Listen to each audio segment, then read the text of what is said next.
I am recording now, as of right now. And welcome, you guys. I will be starting a new book, and this one is called Vagina. God, now I'm getting my words mixed up. But it is called The Vagina Monologues, by Eve Ensler. And let me just read the back of it, just so you get an understanding of what this is. So, 2008, which I think this is when this book was published. Yeah, 2008 marks the 10th anniversary of V-Day. The dynamic grassroots movement to end violence against women and girls that was inspired by the international sensation The Vagina Monologues by Eve Ensler. This special edition features 5 never-before-published monologues, a new introduction by the author, and a fascinating 10-year history of the stage phenomena from here to the world. Here is Art Center, the Art Center. Yeah, here Art Center in New York City. That's what it's referring to. From here to the world. Hailed as the Bible for a new generation of women, the Vagina Monologues honors female sexuality in all its complexity and mystery. Witty and irrelevant, compassionate and wise, this award-winning masterpiece gives voice to real women's deepest fantasies and fears, guaranteeing that no one who reads it will ever look at a woman's body or think of sex in quite the same way. So yes, it's just a bunch of, you could say, stories. Well, it's what the book says. It's monologues. Basically about what the summary just told you. Let me give you a picture of what this looks like.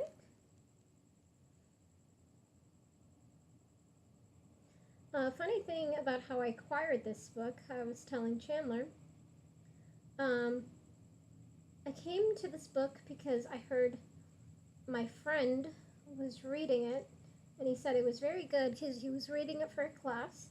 And I'm like, oh, will you let me borrow it? And he's like, yeah, so you let me borrow it. That was like 5 years ago. I haven't given it back. And he doesn't really care. But yes, this is what it looks like. The name right here is a little, but yeah, it's Eve Ensler right here.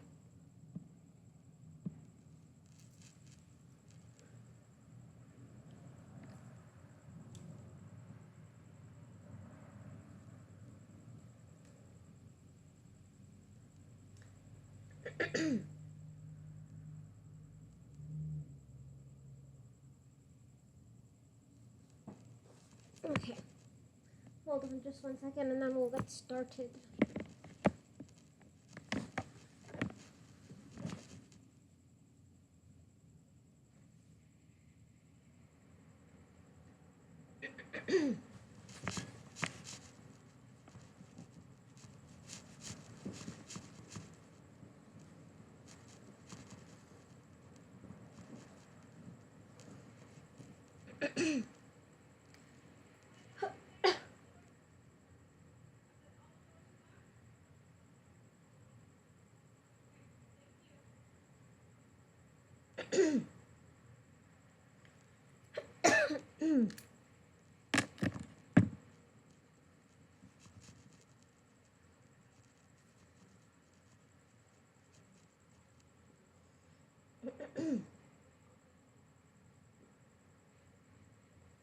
All right, so let's start.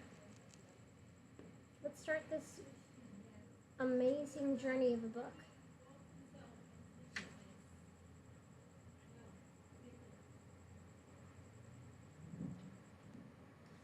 Oh yes, you're gonna love this book.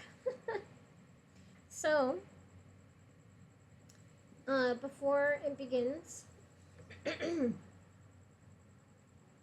I'm gonna read the introduction and the foreword and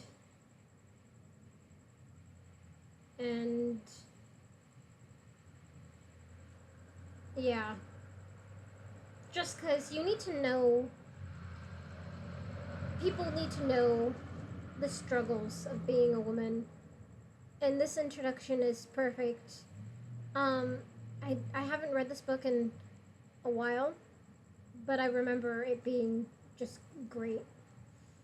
Okay.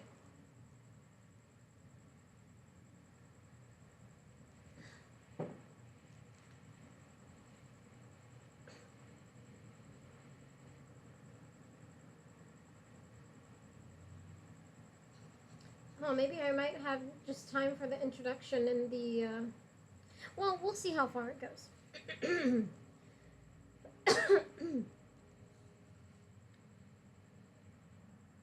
No, this was published in 1998. This is just the 2008 version. Okay, so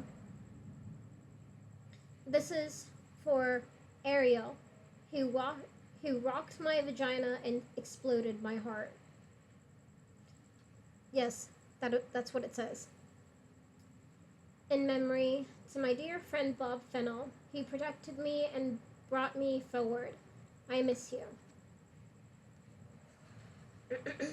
Okay, and now this is the introduction to the 10th anniversary edition. It is hard to believe that almost 15 years have passed since I said the word vagina on a small stage in a little theater called Here in downtown New York City.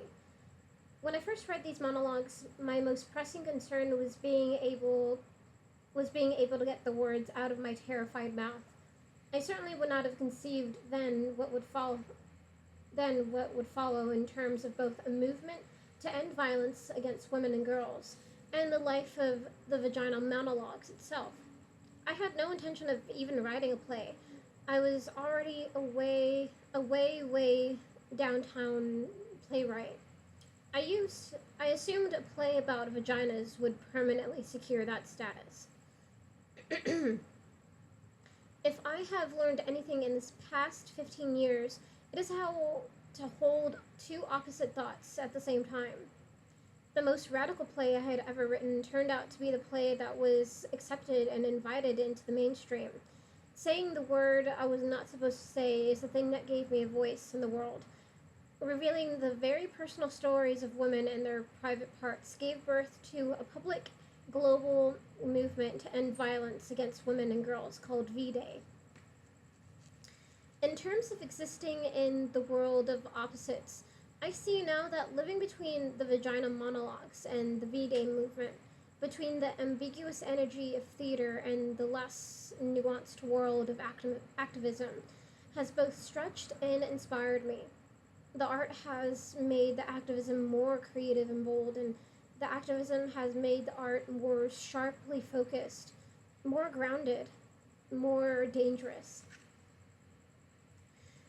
The trick in both has been to avoid ideology and fundamentalism in one direction, fragmentation and irresponsibility in the other.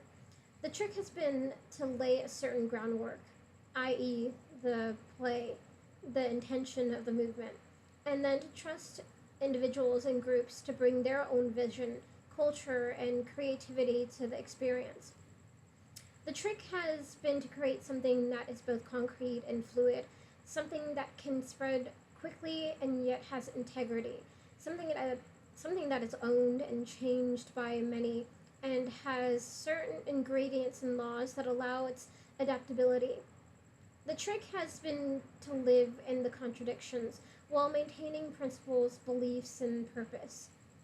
I believe this friction has been at the core of what has energized and spread V-Day so quickly around the world.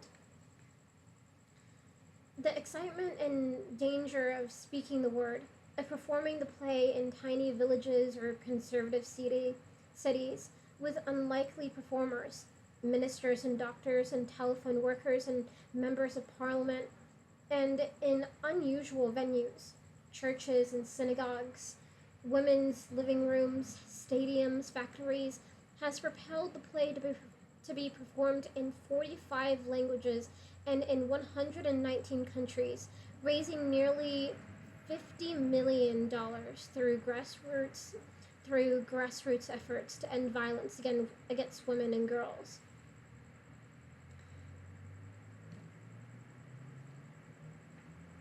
There have been many victories.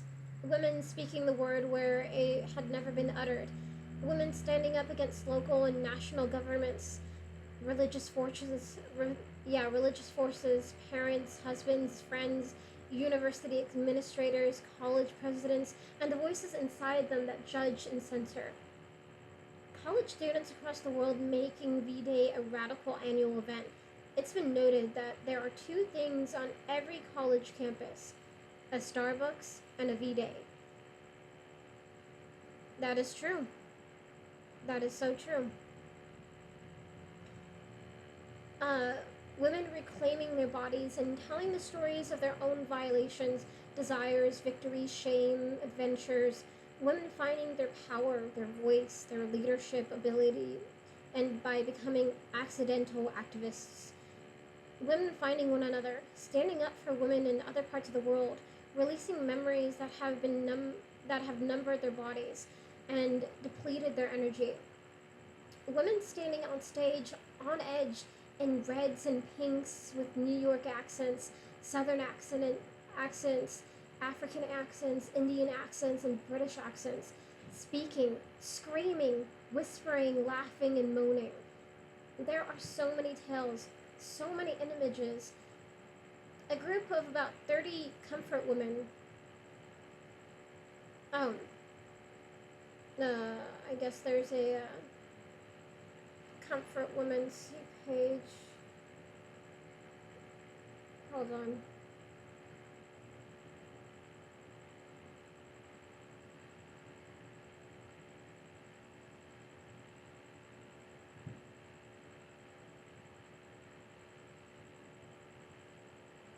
Oh, okay. Here it is. Comfort woman is the term comfort woman refers to the estimated 50,000 to 200,000 girls and young women in China, Taiwan, Korea, the Philippines, Indonesia, Malaysia, the Netherlands, and East Timor who were abducted and forced into sexual slavery to service the Japanese military in comfort stations from 1932 to 1945. Okay, so we're learning as we're reading. Yeah, a group of about 30 comfort women between the ages of 70 and 90 chanting Puki, pronounced Puk-E, which means vagina in Tagalog, with their fists raised. Most had never said the word in their entire life. The president of Iceland declaring himself a vagina warrior. Hundreds of girls in Kenya dancing in the African sun as the first V-Day safe houses open, ensuring protection from having their clitorises cut. Yeah, fuck that shit. Fuck that shit, man.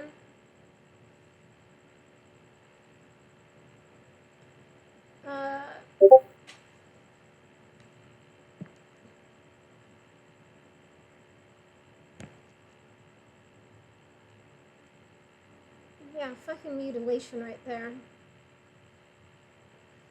But yes. Hundreds of girls in Kenya dancing in the African sun as the first V-Day safe houses open, ensuring protection from having their clitorises cut. A Catholic girls' school in Cap Haitian overflowing with more than 500 people, packed with enthusiastic men talking back to the performers. An armed, sirened motorcade in Port-au-Prince, Haiti, traveling through the streets with "Stop Violence Against Women" signs on all the cars. Nurses at the Pansy Hospital in Bukavu in the Democratic Republic of the Congo, reading the Vagina Monologues, releasing Congolese moans on a releasing Congolese moans on a rooftop. Women in Islamabad, Pakistan, dressed in red salwar kameez and saris, performing for their sisters who were there from Afghanistan. Everyone laughing and weeping. Thousands in the streets of Ciudad Juarez, coming from all over the world, standing up at the V-Day march to stop the murders and mutilations of women. Mary Alice, the brilliant New York actor, taking down the Apollo in Harlem with her orgasms at the first V-Day celebrating African American, Asian, and Latino women and girls. A 14-hour bus ride to Himachal Pradesh in India to open a sanctuary for women. The mayor of Rome opening the V-Day summit there. A walk through a 7-foot vagina in the lobby of the San Francisco V-Day. My Vagina Was a Village, the monologue, about a raped Bosnian woman being performed at the UN at Madison Square Garden in Bosnia by college students who were there during the war at the Royal Albert Hall in Johannesburg, Macedonia, Athens. A 7-language performance of the monologues in Brussels during the V-Day European Summit. The word vagina standing out as the only English word in an Arabic article written in the Beirut Times. Red feathers being handed out at the Indian country production of the play in Rapid City. Learning to sign clitoris in a performance by deaf women in Washington, D.C. Vagina t-shirts, lollipops, buttons, quilts, puppets, panties, posters, votes, attitudes, and style. So much has happened. So much has changed. We can now point to places where violence has been reduced or has been stopped altogether, or where the consciousness has most clearly shifted. We have had huge victories. Then, of course, there is the opposite. The world is still profoundly unsafe for women. Violence escalates. War abounds. In the last year, during V-Day's spotlight on women in conflict zones, I traveled to Haiti in the Democratic Republic of the Congo.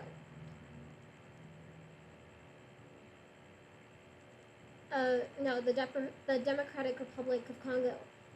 I visited women in cities throughout the U.S. and Europe. I met with our V-Day sisters in Egypt, Jordan, Morocco, Iraq, Lebanon, and Afghanistan.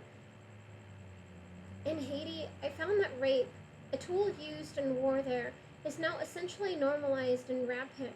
So much so that hundreds of women report rapes each and every month. In the Democratic Republic of Congo, I heard the soul-cracking and heinous stories of atrocities toward women, sexual torture and raping of hundreds of thousands of women and girls.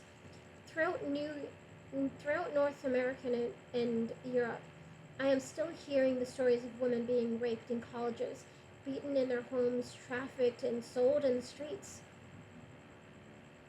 In Iraq, there has been a rampant destruction of women's rights since the U.S. invasion. A rise in honor killings, rapes, and murders of women. In Afghanistan, warlords, rapists, and murderers are in power. The Taliban are coming back.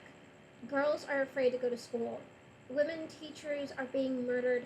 Outspoken women in parliament threatened and censored. In Egypt and throughout Africa, women are still genitally cut. Nearly 2 million a year. Yeah, that's fucking insane. We have broken through many barriers. We have changed the landscape of the dialogue. We have reclaimed our stories and our voices, but we have not yet unraveled or deconstructed the inherent cultural underpinnings and causes of violence. We have not penetrated the mindset that somewhere in every single culture gives permission to violence, expects violence, waits for violence, and instigates violence. We have not stopped teaching boys to deny being afraid, doubtful, needy, sorrowful, vulnerable, open, tender, and compassionate. We have not yet elected or become leaders who refuse violence as a possible intervention, who make ending violence the purpose of all we do. Let me say that again. We have not yet elected, yeah, we have not yet elected or become leaders who refuse violence as a possible intervention, who end, who make ending violence the purpose of all we do, rather than amassing more weapons and proving how macho and unbending we can be. We have not yet elected or become leaders who understand that you cannot say you believe in protecting women and children and then support bombing Iraq. Same thing goes for supporting President Trump. Just gotta say that right now. No. If you honestly believe that he's doing good for women, he's not. He's not. And same goes for the LGBT community. No.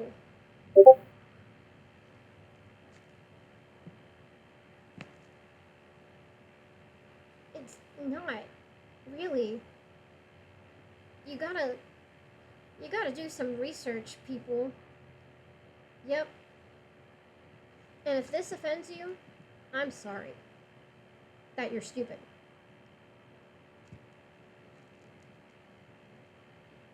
Though, I don't know if you guys, I don't know who you are, so it's not personal.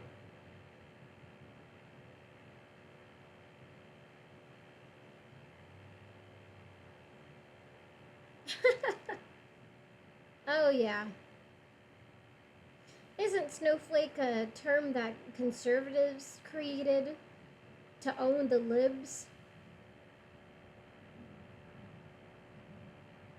Eh.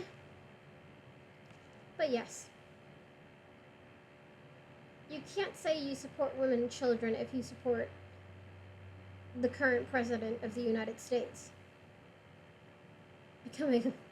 Yeah, good one. But yes, you cannot say you believe in protecting women and children and then support bombing Iraq. Exactly whose children do you believe in protecting? Oh, and that goes for people that are in cages right now. Immigrants that are cages. Women that are being sterilized. How? That is insane. That is more than violence against women.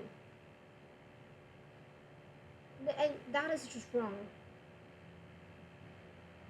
And I feel for those women. Because they will never have a chance to create life. They never will. Conservatives say, oh, life is precious. You know, when it's an unborn baby. But when you do something like that, no, you're just trying to erase their culture by sterilizing them. And that is not okay. Yeah.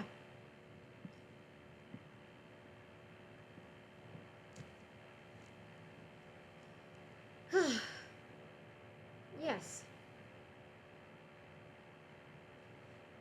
God. Damn.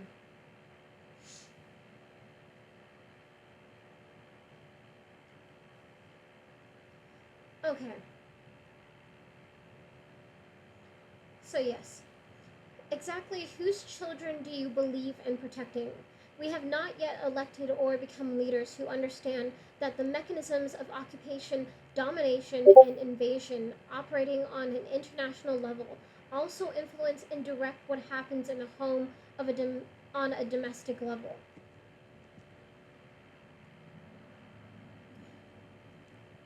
For, I mean, for some listeners, we might be dropping too much truth, but it's the truth. And the truth hurts. But you know what? This life hurts. But you just gotta keep on living, dude.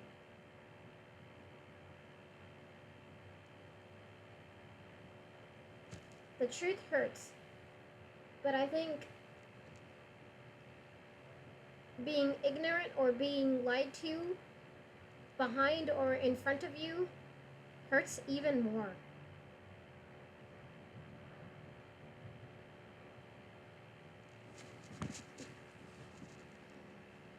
Okay. Yeah, we have not yet elected or become leaders who understand that the mechanisms of occupation, domination, and invasion operating on an international level also influence and direct what happens in a home on a domestic level. We have not elected or become leaders who are brave enough to make ending violence against women the central issue of our campaign or office. We have not yet made violence against women abnormal, extraordinary, or abnormal, extraordinary, unacceptable. We have not yet. Yeah, we have not cracked the Now I'm like messing up because I'm just like I'm pumped up, man. Just like fucking go.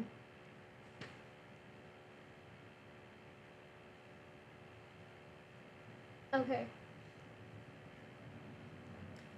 We have not yet, we have not cracked the tectonic plate at the center of the human psyche that is more terrified to love than to kill. If we are going to end violence against women, the whole story has to change. We have to look at shame and humiliation and poverty and racism and what building an empire on the back of the world does to the people who are bent over. We have to say that what happens to women matters to everyone, and it matters a lot. Even raising money to stop violence against women makes it something other, something separate from the human condition, from every moment of our daily lives. It creates a strange fragmentation and an even more bizarre fiction. We will give $3 million to stop rape. We concretize we concretize what is abstract and integral because we need to raise money. And people feel better giving money to things. A safe house in Africa, a workshop in Jordan, a hospital for women in the Democratic Republic of the Congo. And so we have constructed an anti-violence movement that has created shelters and hotlines and places for women to run to be safe. And although these places are crucial to ensuring women's safety, they keep the focus on things or places rather than the issue, on rescue rather than transformation, which is also true. That's a big thing. It is the culture that has to change. Beliefs, the underlying story and behavior of the culture. Ending violence against women is not a form of altruism or something you can do as a charitable act. It is not something you can even legislate, although laws help to protect women and change thinking and behavior. I have said from the beginning that ending violence against women cannot be the thing we get to later. Somehow, governments, world bodies like the UN, foundations, and local and world leaders have still not made this issue a priority, have not stepped up front and center with the energy, resources, and will to make a difference. We are still, all these years later, fighting for crumbs, morally, politically, financially. V-Day now raises more money than any group in the world to stop violence against women. Yeah, that V-Day is a big thing. I remember when I was an intern for my school, for the health services, V-Day was on Valentine's Day. And more or less, yeah, it was about, safe sex and stuff like that, but it was also this, to stop violence against women. So yeah, it is a big thing. And it happens basically mostly on every college campus.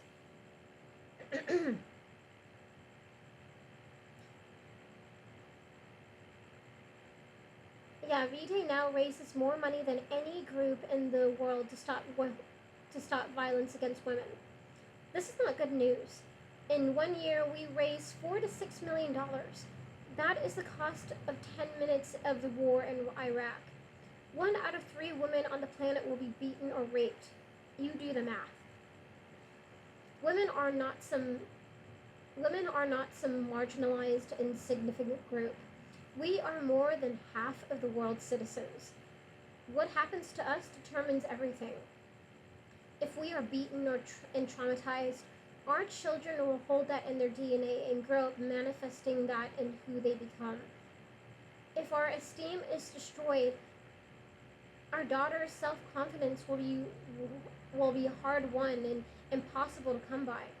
If we are violated and raped or abused by men, our sons will be made in the witnessing of this, and in our bitterness.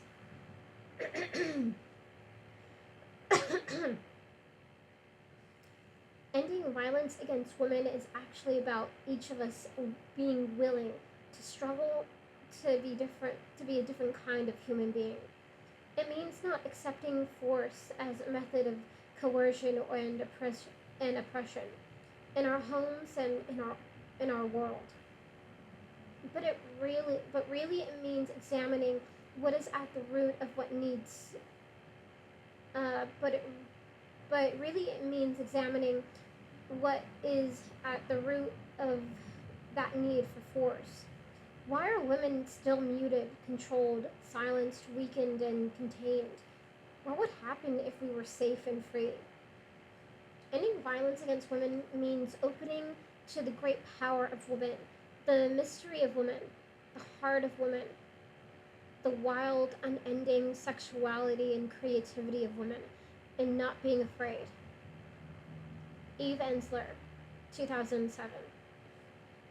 So now I'm here at the contents, and this is a foreword.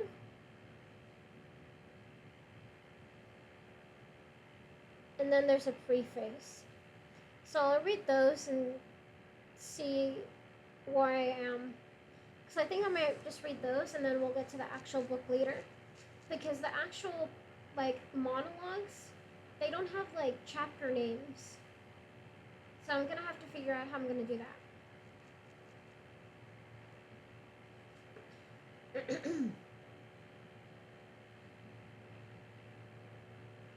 Okay. But this is a foreword, and then we get to the preface.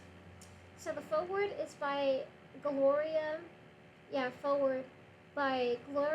Steinem. I come from the down there generation. That is, those were the words spoken rarely in a hushed voice, that the women in my family used to refer to all female genitalia, internal or external. It wasn't that they were ignorant of terms like vagina, labia, vulva, or clitoris. On the contrary, they were trained to be teachers and probably had more access to information than most. It wasn't even that they were unliberated or straight-laced, as they would have put it. One grandmother earned money from her strict Protestant church by ghostwriting sermons, of which she didn't believe a word, and then earned more by getting it on horse races. And then earned more by betting it on horse races. The other was a suffragist, educator, and even an early political candidate, all to the alarm of many in her Jewish community. As for my own mother, she had been a pioneer newspaper reporter years before I was born. and continued to take pride in bringing up her two daughters in a more enlightened way than she had been raised. I don't remember her using any of the slang words that made the female body seem dirty or shameful. And I'm grateful for that. As you'll see in these pages, many daughters grew up with a greater burden. Nonetheless, I didn't hear words that were accurate.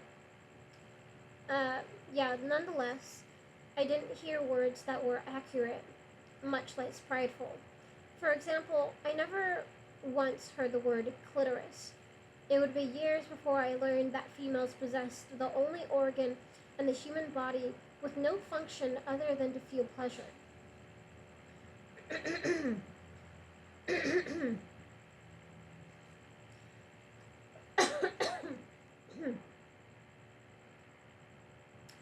Sorry. Yeah. Excuse me, sorry. Yeah, I learned that females possess the only organ in the human body with no function other than to feel pleasure. If such an organ were unique to the male body, can you imagine how much we would hear about it, and what would it be used to justify? Thus, whether I was learning to talk, to spell, or to take care of my own body, I was told the name of each of its amazing parts, except in one unmentionable area. This left me unprotected against the shaming words and dirty jokes of the schoolyard, and later against the popular belief that men, whether as lovers or physicians, knew more about women's bodies than women did.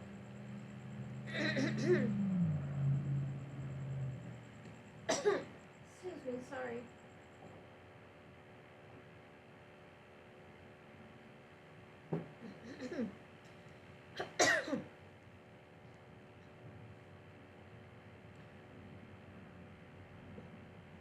Okay. So,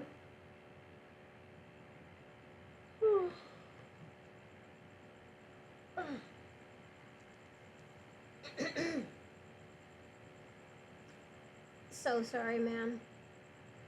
Fucking, there's like a thing in my throat. I'm trying to get it out. It's not the Rona, I swear. It's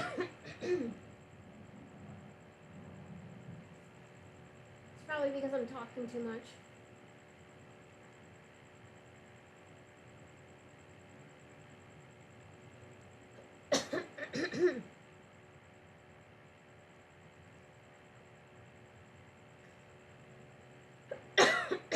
Okay, hold on.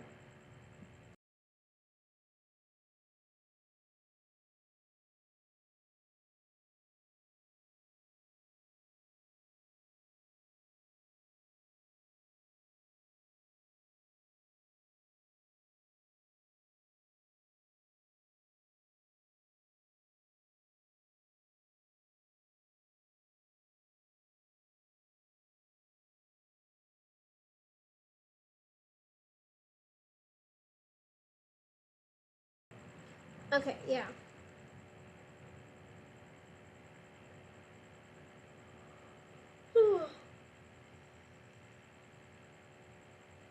Okay, yeah. This left me unprotected against the shaming words and dirty jokes of the schoolyard, and later against the popular belief that men, whether as lovers or physicians, knew more about women's bodies than women did. I first glimpsed the spirit of self-knowledge and freedom that you will find in these pages when I lived in India for a couple of years after college. The Hindu temples and shrines I saw Yeah, in the Hindu temple, in the Hindu temples and shrines, I saw the lingam, an abstract male genital symbol, but I also saw the yoni, a female genital symbol, for the first time, a flower-like shape, triangle or double-pointed oval. I was told that thousands of years ago, this symbol had been worshipped as more powerful than its male counterpart. A belief that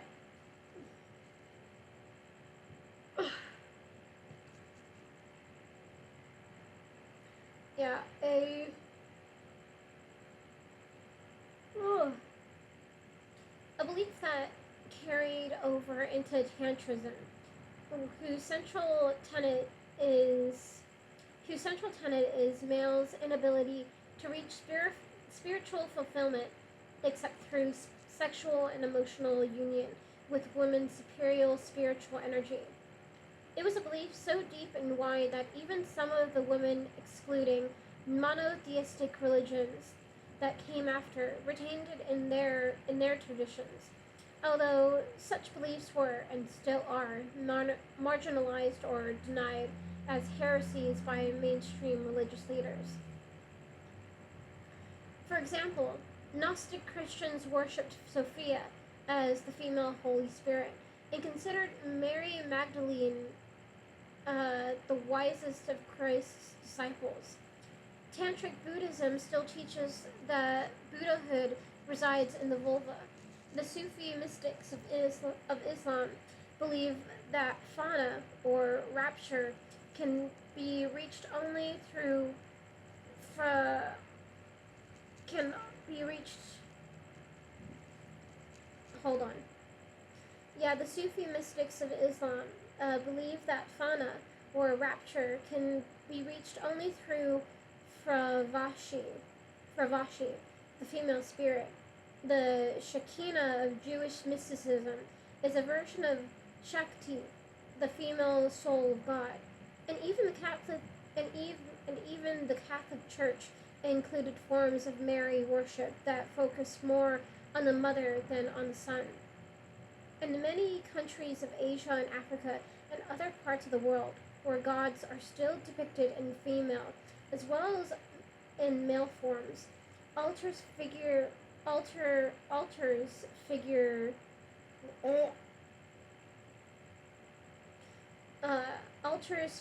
the jewel in the lotus and other representations of lingam and the yoni.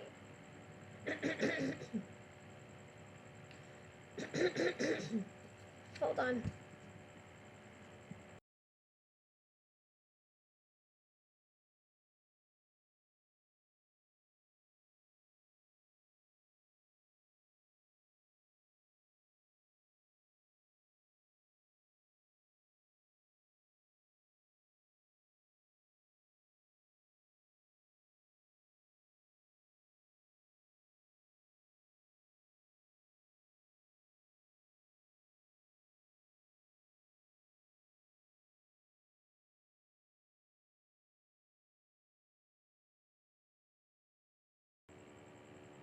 Wait.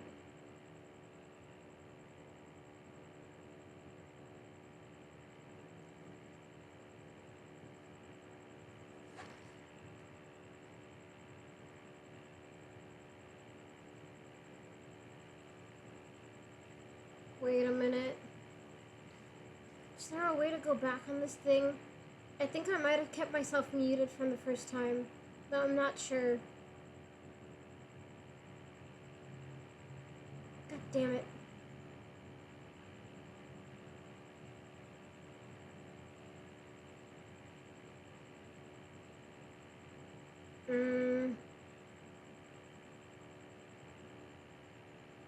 I don't think so. And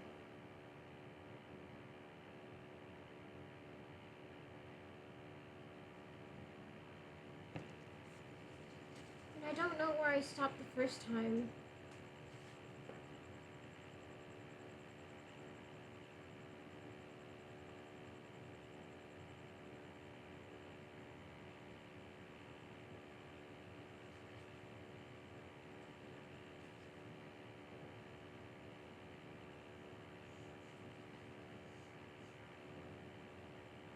No, I don't think I...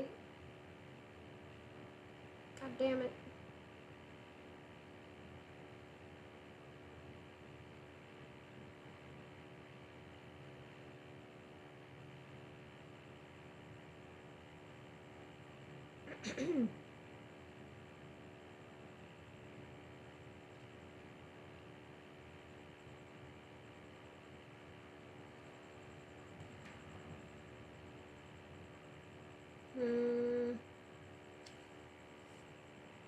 don't like that. I don't know.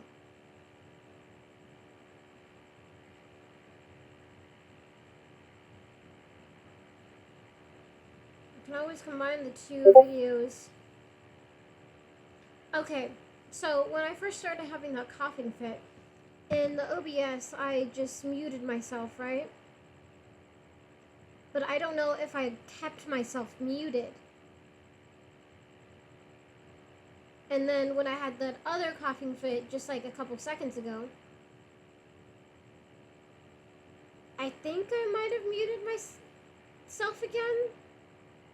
But then I'm not sure if I even unmuted myself the first time I muted myself.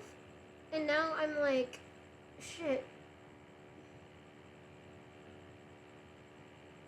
I'm pretty sure I unmuted myself. I'm pretty sure.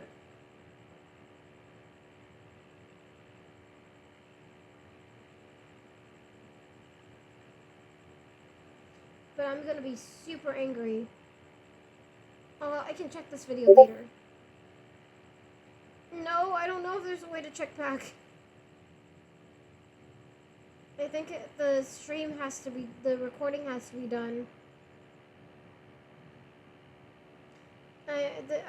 And I don't want to fucking go through the...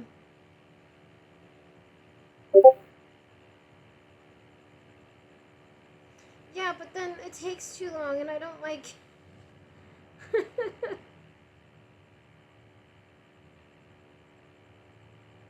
Okay, I think...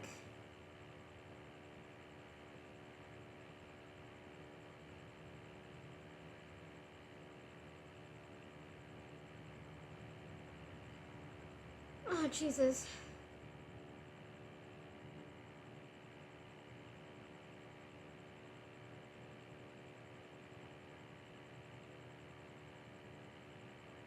Yeah, because I'm pretty good at remembering.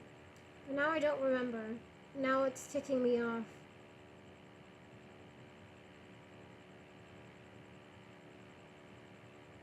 I probably did unmute myself the first time when I muted myself. But now I'm not so sure.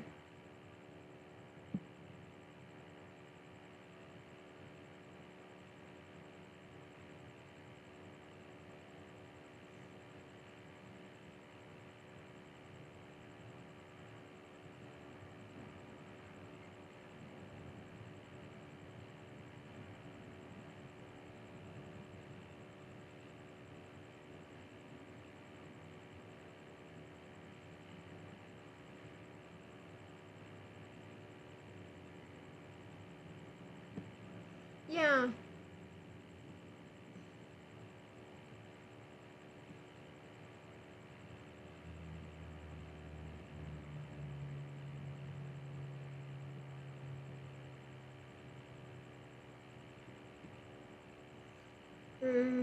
I don't know.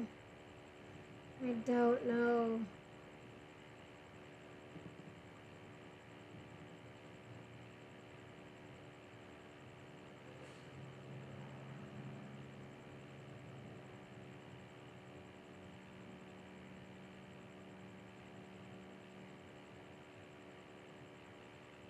I don't know.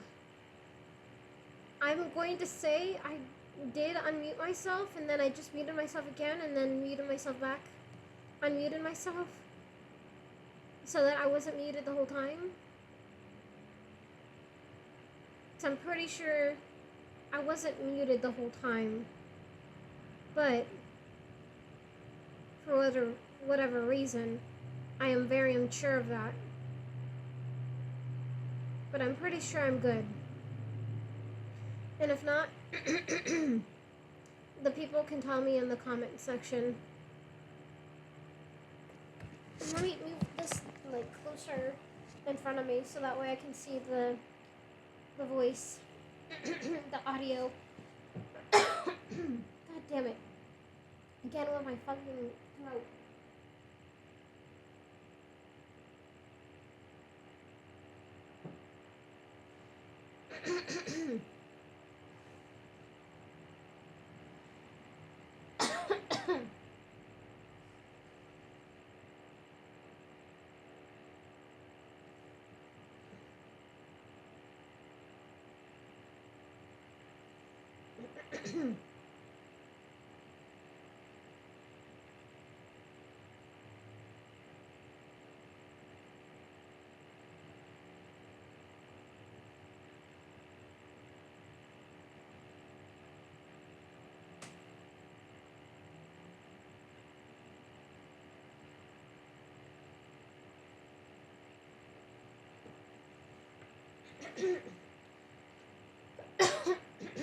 Sorry, you guys. I've been like talking all day.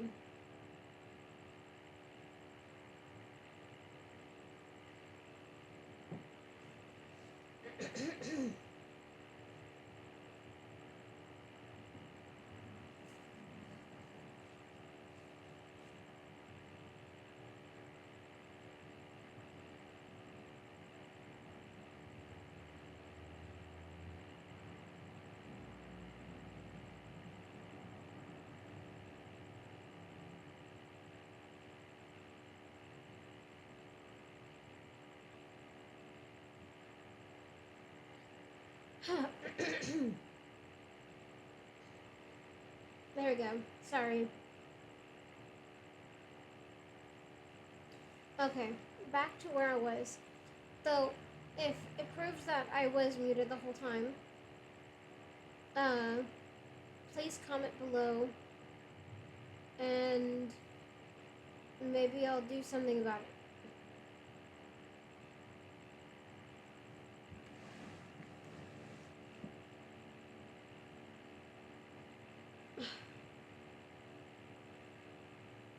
Okay. So, yeah. In many countries of Asia and Africa and other parts of the world where gods are still depicted in female as well as in male forms, altars feature the jewel and the lotus and other representations of the lingam and the yoni. In India, the Hindu goddess Durga and Kali are embodiments of the yoni powers of birth and death, creation and destruction. Still, India and yoni worship seemed long. India and yoni worship seemed a long way from American attitudes about women's bodies when I came home. Even the sexual revolution of the 1960s only made more women sexually available to more men. The no of the 1950s was just replaced by the constant eager yes. It was not until the feminist activism. It was not until the. It was not until the feminist. Yeah, it was not until the feminist activism of the 1970s that there began to be alternatives to everything from patriarchal religions to Freud, the distance from A to B, from the double standard of sexual behavior to the single standard of patriarchal, political, religious control over women's bodies as the means of reproduction. Those early years of discovery are symbolized for me by such sense memories as walking through Judy Chicago's Women's House in Los Angeles, where each room was created by a different woman artist, and where I discovered female symbolism in my own culture for the first time. For example, the shape we call a heart, whose symmetry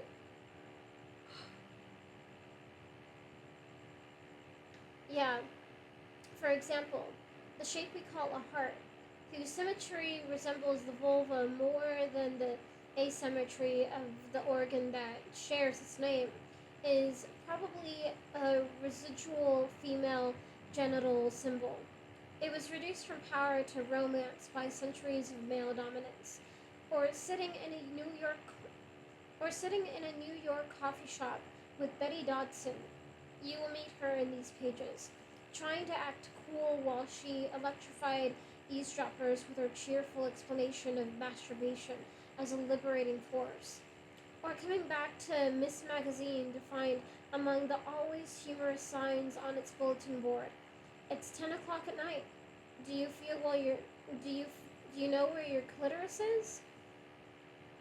By the By the time feminists were putting cunt power on buttons and t-shirts as a way of reclaiming that devalued word, I could recognize the restoration of an ancient power. After all, the Indo-European word cunt is derived from the goddess Kali's title of Kunda or Kunti, and shares the same root as kin and country. Hell yeah, man, taking it all back. These last 3 decades of feminism were also marked by a deep anger as the truth of violence against the female body was revealed, whether it took the form of rape, childhood sexual abuse, anti-lesbian violence, physical abuse of women, sexual harassment, terrorism against reproductive freedom, or the international crime of female genital mutilation. Women's sanity was saved by bringing these hidden experiences into the open, naming them, and turning our rage into positive action to reduce and heal violence. Part of the tidal wave of creativity that has resulted from this energy of truth telling is this play and book.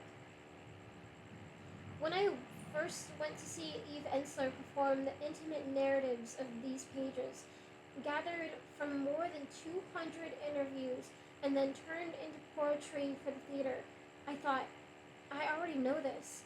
It's the journey of truth telling. It's the journey of truth telling we've been on. We for, yeah. It's the journey of truth we've been on for the past 3 decades, and it is. Women have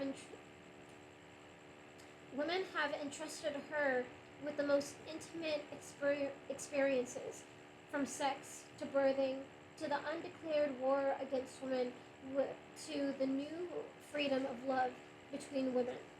On every page, there is the power of saying the unsayable. There is in this, as there is in the behind-the-scenes story of the book itself. One publisher paid in advance for it, then, on sober second thought, allowed Eve Ensler to keep the money if she would take the book. And its V word elsewhere. Thanks, Villard, for publishing all of the women's works, even in the title.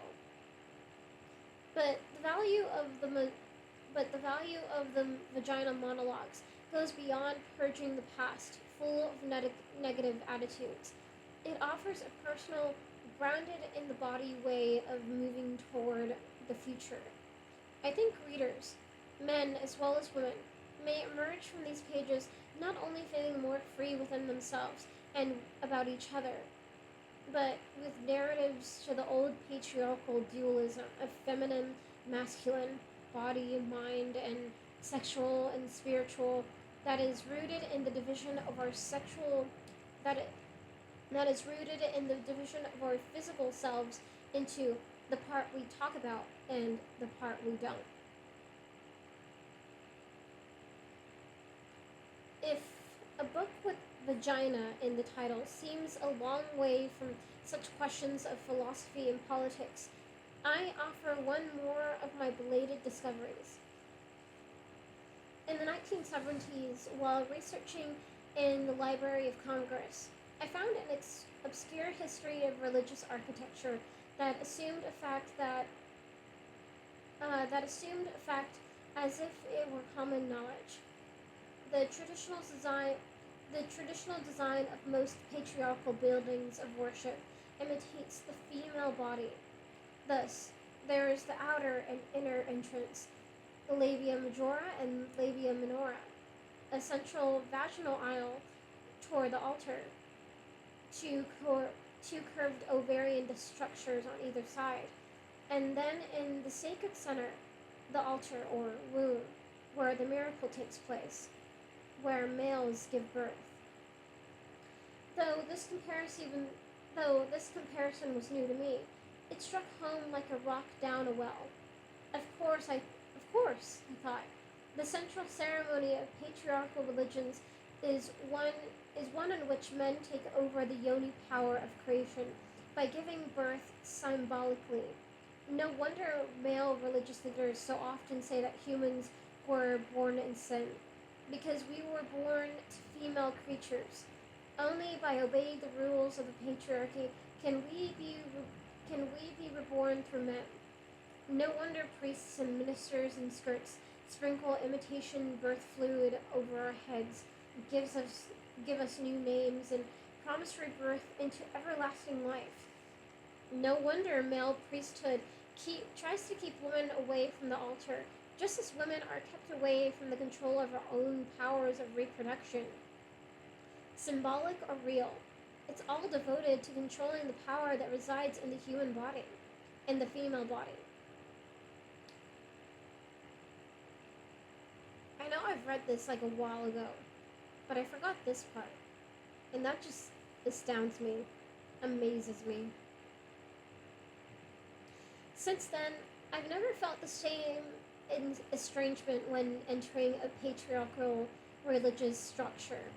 Instead, I walked down the vaginal aisle, plotting to take back the altar with priests, female as well as male, who do not disparage female sexuality, to universalize the male-only myths of creation, to multiply spiritual words and symbols, and to restore the spirit of God in all living things.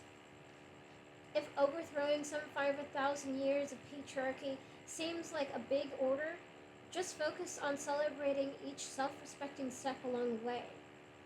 I thought of this while watching little girls drawing hearts in their notebooks, even dotting their eyes with hearts, and I wondered, were they magnetized by this primordial shape because it was so like their own bodies? I thought of it again while listening to a group of 20 or so diverse 9 to 16-year-old girls as they decided to come up with a collective word that included everything: vagina, labia, clitoris. After much discussion, power bundle was their favorite. More important, the discussion was carried on with shouts and laughter. I thought, what a long and blessed way from a hushed down there. I wish my own foremothers had known their own bodies were sacred. And with the help of outrageous voices and honest words like those in this book, I believe the grandmothers, mothers, and daughters of the future will heal themselves and mend the world. That's the end of that, and then we go to the preface, which I think is going to be the last thing I read. Okay, the preface. Vagina. There, I've said it. Vagina. Said it again. I've been saying that word over and over for the last 3 years. I've been saying it in the altars, at colleges, and living rooms, and cafes, at dinner parties, on radio programs all over the country. I would be saying it on TV if someone would let me. I say it 128 times every evening I perform my show, the Vagina Monologues, which is based on interviews with a diverse group of over 200 women about their vaginas. I say it in my sleep. I say it because I'm not supposed to say it. I say it because it's an invisible word. A word that stirs up anxiety, awkwardness, contempt, and disgust. I say it because I believe that what we don't say, we don't see, acknowledge, or remember. What we don't say becomes a secret, and secrets often create shame and fear and myths. I say it because I want to feel I say it because I want to someday feel comfortable saying it, and not ashamed and guilty. I say it because we haven't come up with a word that's more inclusive, that really describes the entire area and all its parts. Pussy is probably a better word, but it has so much baggage connected with it. And besides, I don't think most of us have a clear idea what we're talking about when we say pussy. Vulva is a good word. It speaks more specifically. It speaks more specifically, but I don't think most of us are clear what the vulva includes. I say vagina because when I start saying it, yeah, no, I say vagina because because I started, eh, yeah, I say vagina because when I started saying it, I discovered how fragmented I was, how disconnected my body was from my mind. My vagina was really some. My vagina was something over there, away in the distance. I rarely lived inside it, or even visited. I was busy working, writing, being a mother, a friend. I did not see my, I did not see my vagina as my primary source. Re- um, yeah, I did not see my vagina as my primary resource, a place of sustenance, humor, and creativity. It was fraught there, full of fear. I'd been raped as a little girl, and although I'd grown up and done all the adult things one does with one's vagina, I had never really re entered that part of my body after I'd been violated. I had essentially lived most of my life without my motor, my center, my second heart. I say vagina because I want people to respond, and they have. They have tried to censor the word wherever the Vagina Monologues has traveled, and in every form of communication, in ads in major newspapers, on tickets sold in department stores, on banners that hang in front of the in front of the theaters, on box office phone machines where the voice only says monologues or V monologues. What is this? I asked. Vagina is not a pornographic word. It's actually a medical word, a term for a body part like elbow, hand, or rib. It may not be pornographic, people say, but it's dirty. What if our little daughters were to hear it? What would we tell them? Maybe you could tell them that they have a vagina, I say. If they don't already know it, maybe you could celebrate that. But we don't call their vaginas vagina, they say. What do you call them? I ask. And they tell me Pookie, Poochie, Pope, Popey, Pee-pee, Poo-poo, Poopelu. Yeah, Pee-pee, Poopelu. And the list goes on and on. I say vagina because I have read the statistics, and bad things are happening to women's vaginas everywhere. 500,000 women are raped every year in the United States. 100 million women have been genitally mutilated worldwide, and the list goes on and on. I say vagina because I want these bad things to stop. I know they will. I know they will not stop until we acknowledge that they're going on, and the only way to make that possible is to enable women to talk without fear of punishment or retribution. It's scary saying the word vagina. At first, it feels like you're crashing through an invisible wall. Vagina. You feel guilty and wrong, as if someone's going to strike you down.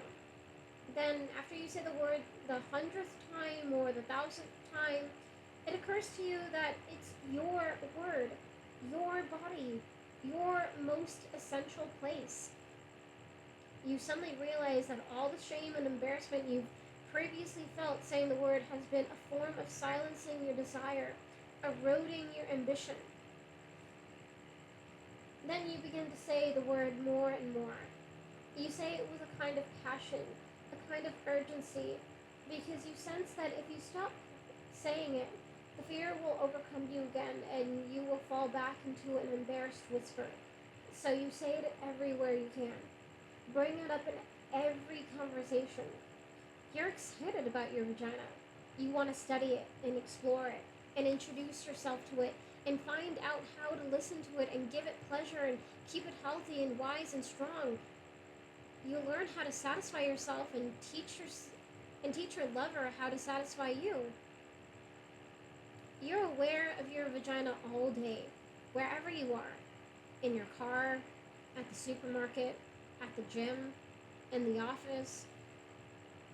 You're aware of this precious, gorgeous, life bearing part of you between your legs, and it makes you smile. It makes you proud. And as more women say the word, saying it becomes less of a big deal. It becomes part of our language, part of our lives. Our vaginas become integrated and respected and sacred. They become part of our bodies, connected to our minds, fueling our spirits, and the shame leaves and the violation stops because vaginas are visible and real, and they are connected to powerful, wise, vagina talking women. We have a huge journey in front of us.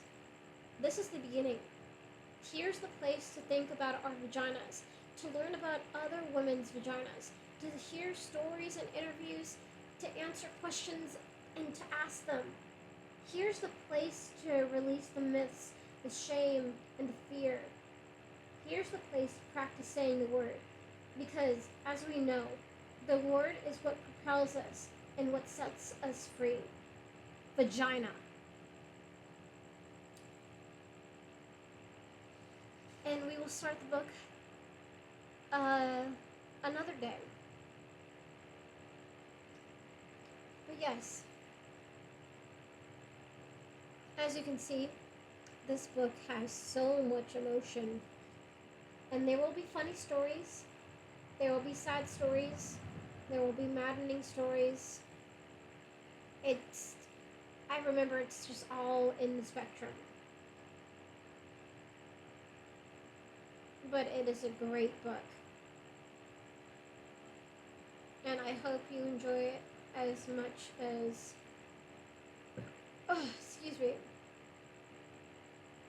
as much as I do.